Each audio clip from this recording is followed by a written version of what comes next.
Pandai. Boleh makan pakai tangan kan? Sedap?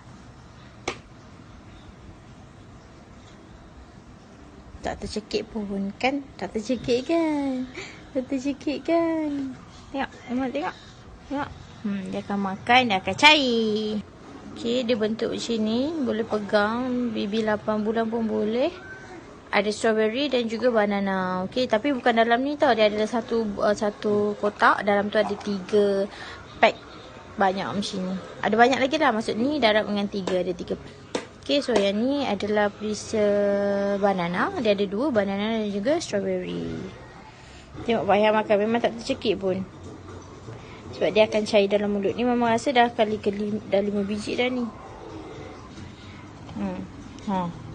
Ambil sendiri. Ya Allah, banyaknya. Satu je.